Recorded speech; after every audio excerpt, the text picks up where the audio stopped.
जरा जोर से बोले हिमाचल में भी। मेरे साथ बोले एक बार भाजपा, एक बार भाजपा। अरे रिवाज की क्या दुहाई देते हो? भारतीय जनता पार्टी के नेता नरेंद्र मोदी तो प्रधानमंत्री ही बने हैं रिवाज तोड़ने के लिए। आपके जमाने में 10 साल तक सोनिया मनमोहन की सरकार चली। आए दिन पाकिस्तान से आलिया मालिया जमालिया घुस जाते थे, हमारे जवानों का सर काट कर ले जाते थे। मनमोहन सिंह जी कुछ नहीं बोलते थे, सोनिया जी कुछ नहीं बोलती थी। मोदी जी की सरकार आई, इन्होंने रिवाज बनाया था कि पाकिस्तान के आतंकवादी मार कर चले जाए, कुछ मत बोलो। मोदी जी की सरकार आई, पाकिस्तान ने गलती कर दी, उन्होंने हमला किया उरी पर, उन्होंने हमला किया पुलवामा में, मगर वो भूल गए कि अब कांग्रेस की सरकार नहीं है, भाजपा की सरकार है। और अब प्रधानमंत्री मनमोहन सिंह जी नहीं है, नरेंद्र मोदी जी है। युवा मित्रों, 10 ही दिन के अंदर पाकिस्तान के घर में घुसकर एयर स्ट्राइक और सर्जिकल स्ट्राइक कर आतंकवादियों के फुर्चे उड़ाकर हमारे जवान वापिस आ गए। अरे राहुल बाबा, हमने आपका रिवाज तोड़ दिया, मोदी जी ने नया रिवाज बना दिया। इस देश की सीमा और सेना के सामने जो आंख उठाकर देखता है उसको कीमत चुकानी पड़ती है भाई, कीमत चुकानी पड़ती है। ये भारतीय जनता पार्टी की सरकार है। माताओं, भाइयों, बहनों, मुझे बताओ कि धारा 370 हटनी चाहिए थी या नहीं हटनी चाहिए थी? ये कश्मीर हमारा है या नहीं है? 70 साल से धारा 370 के कारण कश्मीर हमसे कटा कटा घूमता, कटा कटा रहता था। और जवाहरलाल नेहरू की धारा 370 की गलती को एक कांग्रेस गोदी में बच्चे की तरह सिलाती रहती थी। आपने 2019 में मोदी जी को फिर से प्रधानमंत्री बनाया। मोदी जी ने 5 अगस्त 2019 को धारा 370 को उखाड़ कर फेंक दिया। मित्रों, भाइयों बहनों, जब मैं पार्लियामेंट में बिल लेकर गया, ये सपा, बसपा, कम्युनिस्ट, कांग्रेस, ममता, ये सारे काऊ करने लगे। वो कहने लगे धारा 370 मत हटाइए, वरना 370 हटाएंगे तो देश में खून की नदियां बह जाएगी। माताओं, भाइयों, बहनों, मैं राहुल बाबा को कहना चाहता हूं, राहुल बाबा, धारा 370 हट गई, खून की नदियां छोड़ो, किसी की कंकड़ चलाने की हिम्मत नहीं हुई, कंकड़ चलाने की हिम्मत। मुझे बताओ पांवटा साहब वालों, जहां श्री राम का जन्म हुआ, वो अयोध्या में प्रभु श्री राम का मंदिर बनना चाहिए या नहीं बनना चाहिए?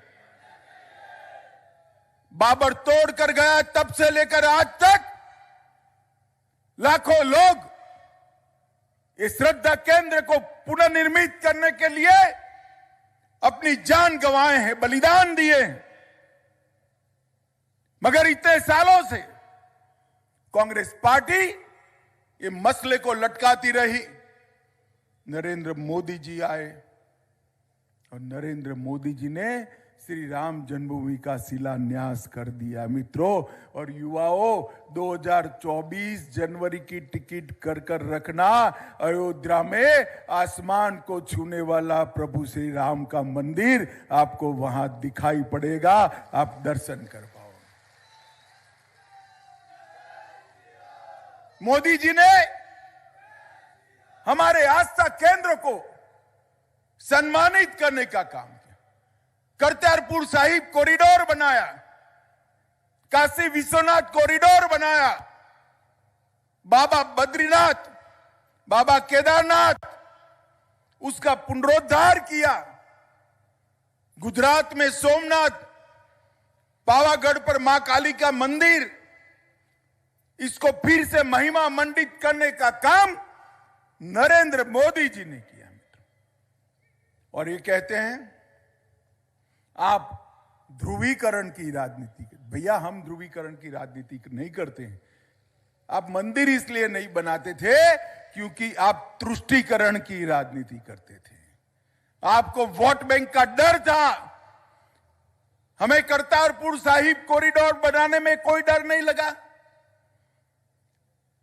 अयोध्या का मंदिर बनाने में कोई डर नहीं लगा।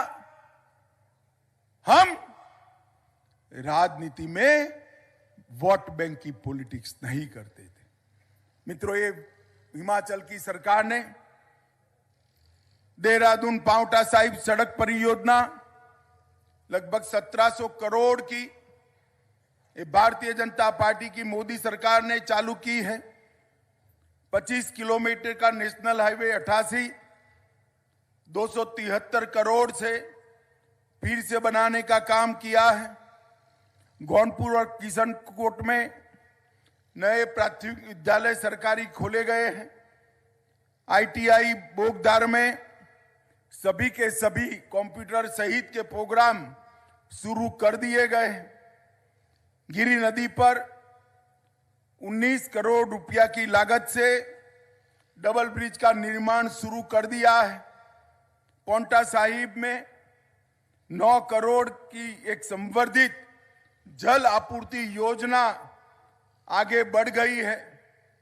नया पुलिस थाना भी पांवटा साहिब में शुरू कर दिया है और नगेटा पांवटा साहिब में 33/11 केवी सब स्टेशन की स्थापना भी भारतीय जनता पार्टी की सरकार ने कर दी है। सिरमौर जिले में IIM की परिसर की स्थापना की है। सिरमौर जिले में 38,000 परिवारों को हिम केयर के तहत और 32,000 परिवारों को प्रधानमंत्री आयुष्मान भारत योजना के तहत फ्री स्वास्थ्य की सुविधाएं दी हैं।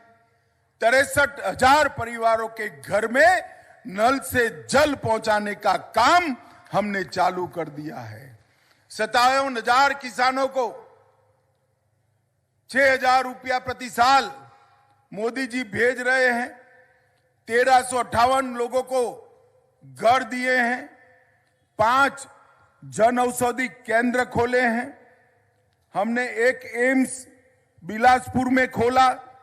48 अस्पतालों के ऑक्सीजन के प्लांट लगाए। 450 करोड़ की लागत से ऊना में PGI का सैटेलाइट सेंटर खोला। बल्क ड्रग पार्क बनाया, मेडिकल डिवाइस पार्क बनाया और अभी अभी हाटी समुदाय को आरक्षण देने का काम किया। मगर ये कांग्रेस वाले है ना, हमेशा डिवाइड एंड रूल की पॉलिसी से करते हैं भाई। भागला गिराओ और राज करो। हाटी समुदाय को हमने रिजर्वेशन दिया तो दलितों को कह रहे हैं, बाकी सबको कह रहे हैं आपका चला जाएगा। मैं आज ये पवित्र गुरुद्वारा के सामने आपको कहकर जाता हूं, हाटी समुदाय के रिजर्वेशन से दलितों का कोई नुकसान नहीं होने वाला है, किसी का कोई नुकसान नहीं होने वाला है। ये भारतीय जनता पार्टी की सरकार पारदर्शी सरकार है। कांग्रेस की सरकारों में घोटाले गिनना मुश्किल होती है। इतने सारे घोटाले करते हैं कि इसको गिन नहीं पाते हैं। और भाजपा सरकार में घोटाले ढूंढना मुश्किल होती है, क्योंकि घोटाला होता ही नहीं है तो ढूंढ कैसे पाओगे। हिमाचल प्रदेश वालों, पांवटा साहब वालों, अगले 5 साल में हमने हमारा घोषणा पत्र भी रखा है। बाकी सारी बातें मैं नहीं बताना चाहता, अखबारों में आ गई है, मगर बच्चियों की बातें जरूर बताऊंगा। इतनी सारी माताएं बहनें बैठी है ना, हिमाचल में हर बच्ची जो 6 से 12 साल की 6 से 12 कक्षा में जाएगी, उसको एक मुफ्त में स्कूटी हिमाचल सरकार दे देगी।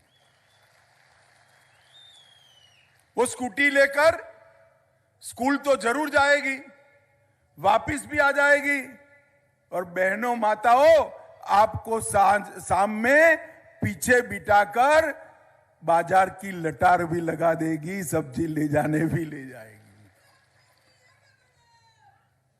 ये भारतीय जनता पार्टी की सरकार माताओं बहनों की सुरक्षा और उनके सम्मान के लिए सदैव खड़ी है।